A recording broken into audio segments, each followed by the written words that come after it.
Welcome to the world of science fiction stories, and don't forget to share and subscribe the channel. Kakamura wiped sweat from his brow as he examined the coolant system's tangle of tubes and valves. The diplomatic outpost on Vidya had been hastily constructed, too hastily, in his professional opinion.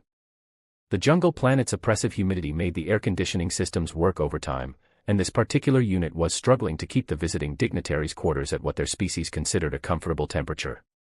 "Just hold for another week," he muttered to the machinery. The Vorian delegation would be departing soon, and then the maintenance schedule could return to something resembling sanity.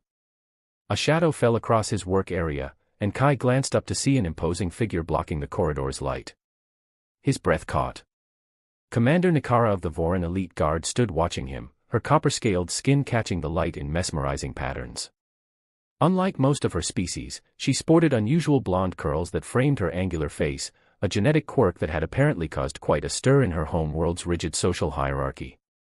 Her amber eyes, vertical pupils in their center, regarded him with what he hoped was curiosity rather than irritation. "Engineer Nakamura," she said, her translator rendering her complex clicks and trills into slightly metallic English, "the cooling in my quarters is insufficient. It affects my performance." Kai scrambled to his feet, nearly hitting his head on a low-hanging pipe. "Commander, I was just working on that, the humidity here is playing havoc." A loud hiss interrupted him as one of the pressurized coolant lines he'd been working on suddenly ruptured. A jet of bluish fluid erupted across the narrow corridor, hitting Commander Nikara squarely across her ceremonial armor and scales. "No." Kai lunged forward, desperately trying to seal the breach. But the damage was done. The Vorian commander stood drenched, blue droplets sliding down her copper scales and ornate armor. Coolant dripped from her blonde curls onto the floor in a steadily growing puddle. "I'm so sorry." Horror washed over him as he fumbled for a rag. This was a diplomatic nightmare. The Thorians were notoriously formal about their appearance, especially the warrior class. I'll get cleaning supplies," Kai stammered. Nikara remained perfectly still, her posture suddenly rigid. For a terrible moment, Kai wondered if he had just triggered an interplanetary incident. Then she locked eyes with him, her vertical pupils narrowing to slits. "You have made me wet," she said with utter seriousness, her translator rendering the words with clinical precision. "It is tradition, you must fix it with your mouth." Kai choked on air.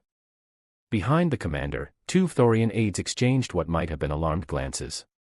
It was hard to read their reptilian features. "Commander, I think there might be a translation issue. In human culture, saying someone made you wet and fixing it with your mouth has very different implications." Nikara blinked slowly. "Explain these implications." One of her aides made a strange clicking sound that Kai couldn't interpret. Sweat beaded on his forehead, nothing to do with Vidya's humidity. "It's, related to human mating behaviors," he managed to say, feeling his face burn. "Intimate behaviors." Something flickered in Nikara's amber eyes, confusion, then understanding, then what might have been amusement, though Kai couldn't be sure. Her scales shifted color slightly, darkening around her neck in what he would later learn was the Thorian equivalent of a blush. "Interesting," she said finally.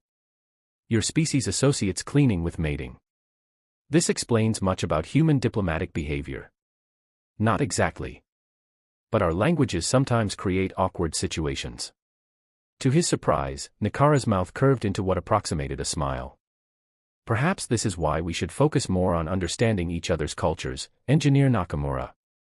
I still require assistance with my armor, however, I'll get proper cleaning equipment." Kai nodded eagerly. "And I'll fix your quarters cooling system today. I promise." As he hurried to retrieve supplies, Kai couldn't help but notice how the incident had somehow bridged a gap between them. Sometimes, he reflected, diplomatic progress came from the most unexpected places, even a burst coolant line and a mortifying translation error. What he didn't know was that this was merely the beginning of a much more complex connection, one that would challenge everything both their species thought they knew about each other. The diplomatic reception hall buzzed with conversation as representatives from Earth and Voria mingled awkwardly. 3 days had passed since the coolant incident, and Kai had successfully repaired both the climate system and, somewhat less successfully, his professional dignity. He stood near the refreshment table, nursing a glass of something the station AI assured him was compatible with human biology. "Engineer Nakamura," the now familiar voice made him turn. Commander Nikara approached, her copper scales polished to a gleam under the artificial lighting. She'd exchanged her military regalia for formal diplomatic attire, flowing fabrics in deep blues that complemented her unusual blonde curls, which were now elaborately braided with metallic threads.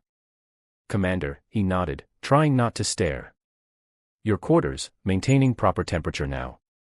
"They are adequate." Her vertical pupils dilated slightly in what he was beginning to recognize as amusement. "Though I find humans maintain their environments far too warm for optimal functioning." Kai chuckled. "And we find your preferred temperatures practically Arctic." "Biological differences, indeed." She tilted her head toward an alcove. "May we speak privately? I have questions about human customs." Curious, Kai followed her away from the crowd. Since the incident, he'd been surprised by her willingness to engage with him directly rather than through official channels, a rarity for a Thorian of her status. "I have been studying human communication patterns," she began once they were alone.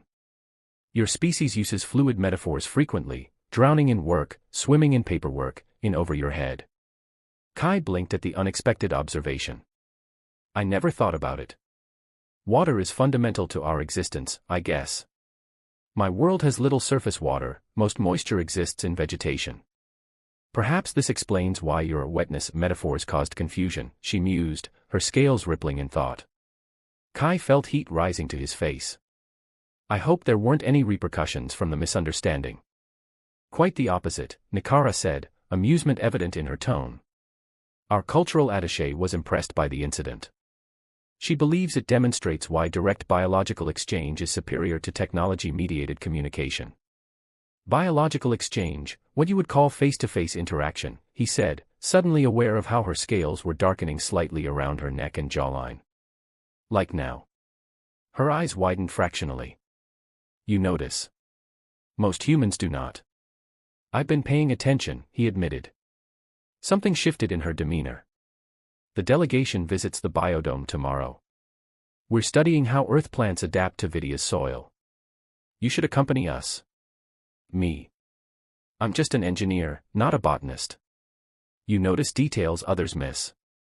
Her scales darkened further. "This is valuable in diplomatic contexts." Before Kai could respond, a chime sounded, signaling the reception's next phase. "Engineer Nakamura," Nikara straightened, resuming her formal posture, "until tomorrow." As she rejoined her delegation, Kai couldn't help but wonder what details he might discover about her next, and why the thought made his heart race in a way that had nothing to do with engineering problems. The Vidian jungle pulsed with life around them. What had begun as a simple botanical excursion had quickly evolved into a crisis when the planet's notorious storm season arrived 2 weeks early. Now separated from the main expedition group, Kai and Nikara pushed through dense undergrowth as lightning fractured the sky above. "The emergency shelter should be 3 kilometers southeast," Kai shouted over the wind, consulting his wrist device. The atmospheric interference was scrambling communications with the base. Nikara moved with surprising grace despite the challenging terrain, her natural affinity for jungle environments evident. "Your device is wrong," she called back. "I sense a safer location this way." She pointed toward a rocky outcropping. Kai hesitated only briefly before following. He'd learned over the past week to trust the Thorian's instincts, they seemed almost supernatural to human perception. The safer location proved to be a narrow cave entrance, nearly invisible behind a curtain of luminescent vines. Inside, the temperature dropped noticeably, perfect for Nikara's physiology but chilly for Kai. The space widened into a small chamber, its walls embedded with faintly glowing crystals that cast a bluish light. "How did you know this was here?" Kai asked, shaking water from his hair. "Vorans evolved as prey species before developing intelligence," she explained, setting down her equipment. "We sense safe spaces instinctively." She hesitated before adding, "Also, I memorized terrain surveys before we departed." The admission, so practical, yet somehow endearing, made Kai laugh. Smart and instinctive, a powerful combination. Silence settled between them as they established a temporary camp. The storm's fury made conversation difficult, but after setting up emergency lighting, they found themselves sitting closer than protocol might dictate. The shared experience created an unexpected intimacy. "Your curls," Kai ventured, noticing how her blonde hair had frizzed in the humidity.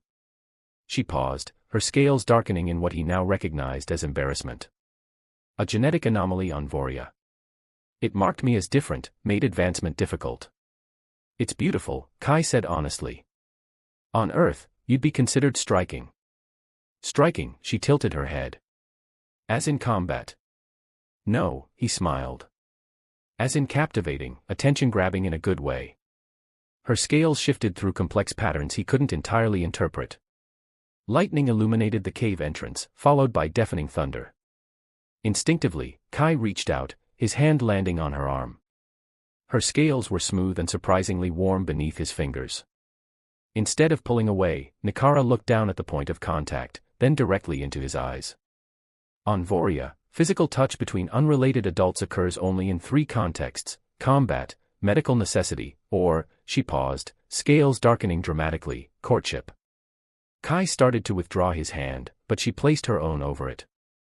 I find, she said carefully, that I am developing a greater appreciation for human customs regarding physical proximity. The storm outside seemed to fade into background noise as something electric passed between them, something no translator could possibly misconstrue. Nara, he began, uncertain what he wanted to say. She moved closer, her face now inches from his. Among my people, when 2 individuals weather danger together, they may perform the ritual of cha-chaling breath. It symbolizes mutual survival. Is that something you'd want to share with me? Kai asked, heart hammering. In answer, she leaned forward until her forehead touched his, then inhaled deeply as he exhaled. The intimacy of the gesture, somehow more profound than a human kiss, left him breathless. Now we carry particles of each other, she whispered, in Vorian. By our understanding, we are connected. Outside, the storm raged on, but within their shelter, something new and fragile had begun to bloom. The diplomatic outpost's command center had never felt so tense. 2 weeks after their jungle expedition, Commander Nikara and Kai stood on opposite sides of the holographic display, but the division ran far deeper than physical space. The Vorian High Command rejects this proposal, Nikara stated, her voice carrying the artificial flatness he'd come to recognize as forced detachment. The defense protocols must remain under our exclusive control. Ambassador Whitmore sighed heavily. Commander, we've been through this. Shared security benefits both our species. The recent jungle attacks prove we need integrated systems. What had begun as a routine diplomatic mission had transformed into something far more complex. After indigenous predators, seemingly coordinated, had attacked multiple outposts, evidence suggested they were being manipulated by a third, previously unknown sentient species. Kai stepped forward. The technical solution is simple. We can create a dual authentication protocol that respects both chains of command. Nikara's eyes met his briefly before she looked away. Since their return from the jungle, she had maintained a professional distance, and the withdrawal stung more than he cared to admit. Vorian combat systems cannot be compromised by external influence, she replied coldly. Our ancestors' blood purchased this knowledge. The meeting dissolved into familiar arguments. Afterwards, Kai found himself alone in the engineering bay, frustration building as he worked on routine maintenance. A shadow fell across his workspace. You believe I am being unreasonable, Nikara said without preamble. Kai straightened. I believe you're following orders that don't account for the reality on the ground. You don't understand what's at stake. Her scales rippled with complex emotions. You don't trust us. It is not about trust. She moved closer, lowering her voice. My species nearly destroyed itself before achieving space travel. The technologies we developed carry grave consequences. Understanding dawned. You're protecting us, not your secrets. Her scales darkened further. The High Command has ordered me to return to Voria tomorrow. Our diplomatic mission is being recalibrated, she said, each word a blow to his chest. You're leaving, just like that. I am a soldier first. Orders are not optional. What about, he gestured between them, words failed him. There is no protocol for this situation, she admitted. No Thorian has ever formed a connection with a human before.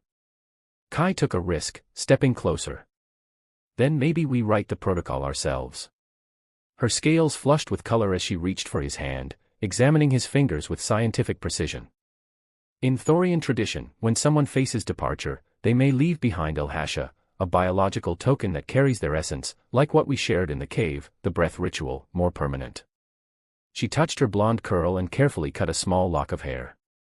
Then she extracted a copper-hued scale from her wrist, a process that seemed momentarily painful but drew no blood.